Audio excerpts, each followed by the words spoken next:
Amanda from San Diego Lifestyle, and I'm here today at Fleet Feet here in Carmel Valley. It's one of the coolest places I've ever stepped foot into, and I'm here with Kevin Lachenmyer and Katy Puckett. They are incredible people that have changed my life, so I wanted to just give you a little bit of behind the scenes into their story and how this place came to be. So tell me a little bit about how it got started and where we are and how the community is.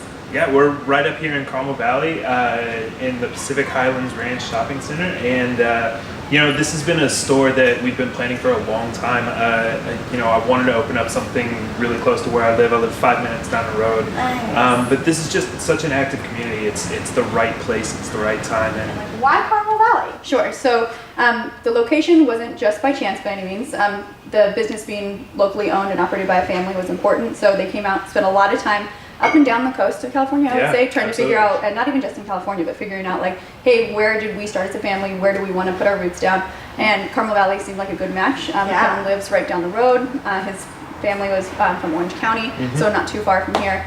So it always kind of was a draw for them to say like, hey, this is where we want to have roots, this is where we want to be, and we want to support the community around us. Wow. And running is such a strange thing, because when I think about running, it's just like you just get up and you put whatever shoes you have on and you just go. And then when I started the first training program here, I really was taken back by so many different things and items that you can purchase and do.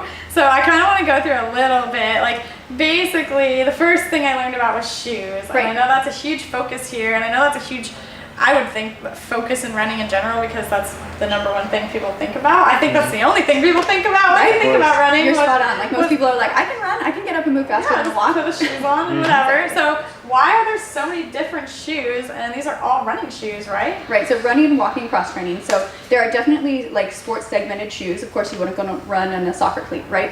So, but even within the running division, you want to figure out of all the shoes that we stock, what's going to be best for Amanda. So that is kind of the whole goal of wanting a wide selection, so you can make sure everyone who comes through to visit us has a good option to put on their foot and doesn't feel like they're just pulling something off the wall that they think is cute but might not function well, or vice versa. How many people have you fit shoes onto here? Oh my golly. It's hard to count that. Yeah. You are like a pro, and there's definitely a process to it, and it involves walking around in the shoes and everything. But I noticed when I tried shoes on with you, you only brought out 3 different shoes for me. So why was that? Yep. So using our fit process, so figuring out the volume of your foot, the shape of your foot, the function of your foot, that's going to help me kind of narrow down this whole wall to something that's specific to you. Okay. So it's just like, and I use different analogies all the time, but like if you were to go into a place and say you wanted a pair of jeans that were this color, you're roughly about this size, but you didn't know where to start, like you wouldn't want someone pulling you a skirt in a size that's too big in a red if you're like, those are the things I did not ask for. So it just kind of helps streamline the whole process. And then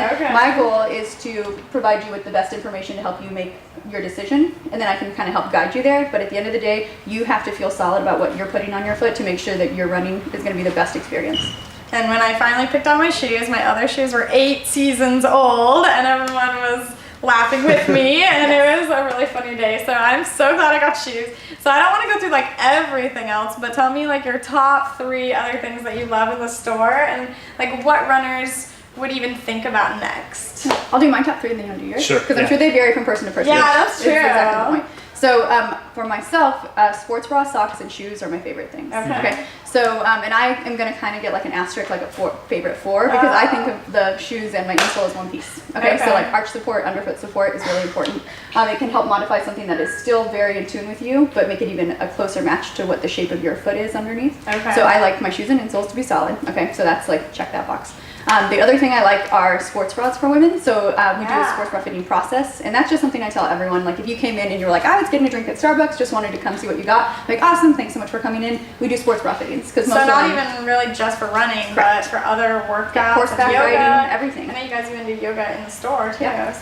So shoes, sports bra, and then socks. So socks are like the funniest thing, because everyone's like, are you kidding? Why are you excited about socks? I thought there was only regular socks and camping socks until I came in here. That's funny, because I would have even registered camping socks. Really? Yeah, so running socks make a huge difference. And then the store, we always joke about becoming like a sock snob. Once you find a great sock that you love, you're like, oh, I can't possibly be bothered to put that on. But so shoes and insoles, socks, and then sports bras are like my go-to. If I don't have the right setup for that, I probably won't go for a run. All right. Yeah. What about you, Kevin? Because I know sports bras probably is not on your Not list. quite as high on the list. Now, apparel will be up there for me. I mean, honestly, being able to go out and show somebody, okay, here's the difference between a technical fabric and just like that cotton t-shirt that you've been wearing.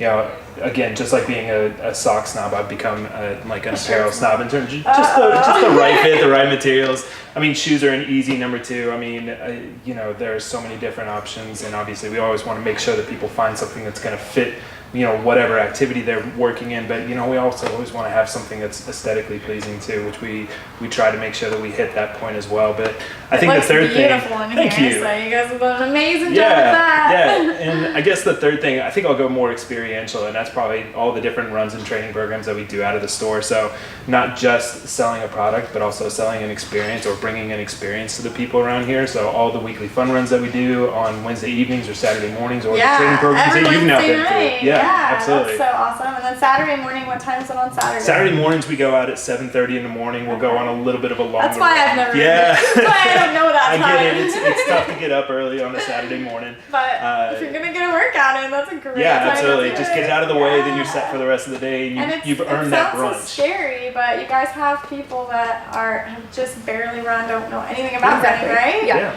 So we have people who come in who are like, you know, I walk by this all the time, but I've been scared to come in. And that blows my mind, because the last thing I want is anyone thinking that they would step into a place and be treated in a way that wasn't exactly how they wanted to be. Yeah. So I know, but it's intimidating. It can be intimidating in any industry. But and it can also seem like it's going to be, I don't want to say any top name brands, but it seems like it's going to be one of those things where you walk in and everyone tries to sell you $500 worth of things that you don't need. And for me coming in, it was completely the opposite. You guys were so helpful, and I mean, I did half the training program without anyone saying anything about my shoes. We said a lot. Out behind my back. So that was like amazing to me. So tell me, I did the 5K, and then I did a 10K, then I did another 5K training program. And now I'm going to do probably the biggest one of my life. A nice so tell me when the next one starts and what it is. Awesome. So we actually have our first workout this weekend. We meet Tuesday evenings, Saturday mornings, and we're taking people anywhere from 5K up to the half marathon distance. So we've got a good group for each thing along the way, 5K, 10K, half. We're going to have mentors who've worked with us, so people who've done our training programs in the past, who still want to complete. But it's pretty awesome. You see people who use it as a social outlet, so running isn't even like on their radar necessarily, but they're like, oh, I could meet up with some people a couple times a week, and then they start getting the bug, and then they start kind of getting to the point where they're like, I cannot wait to get to run group. I have so many funny stories this week to tell and share with my people. So it's definitely more about like the social aspect and the camaraderie of the community and getting people familiar. And we like this store to be like a resource for people. So even if people, I'm like, oh, I got an hour to kill, like why not come by here instead of going to a Starbucks? Yeah, I stopped by and say hi. Or get your Starbucks and then come here and sit it with us while. Actually, let's be yeah. honest, you have to order your Starbucks from here because you can't actually order your Starbucks in Starbucks because of the Wi-Fi. Yeah. So that's It's like the dangerous one depending on thing the time of day. about this village that drives me crazy, but I'm sure hopefully it will be. Yes. We're still a little new, not too many cell towers. Yeah. And then tell me, how long have you been here in this location? We are coming up on our 1 year anniversary. So September 2nd is going to be our 1 year anniversary. And it's hard to believe, that we've been here a full year now. It kind of goes by in a When you came into this location, were there other businesses that weren't here and now are here? I mean, when we opened up our doors, I think the shopping center as it stands right now is about 75% full. And now the buildings that are here are now completely occupied, but they're getting ready to start building more buildings as soon as they finish these parking garages. So growth is on the horizon. So we're about to more houses being built just down the road. Absolutely. So that's so exciting. So I can't wait for you guys to reach out to all these runners in the community and people that don't even know they're runners yet that are going to watch this video and think these people are really fun and awesome and I'm not afraid anymore. So come on into Fleet Feet. It is the greatest place. They have yoga. They have their 1 year anniversary party coming up. They have the Wednesday fun runs, the Saturday runs, so many things. I mean, it's just crazy. And all the staff is amazing and so educational. So you guys are just incredible. You're an amazing part of my life. Well, thank you. I want to thank you guys for coming and talking to me a little bit in Carmel Valley today.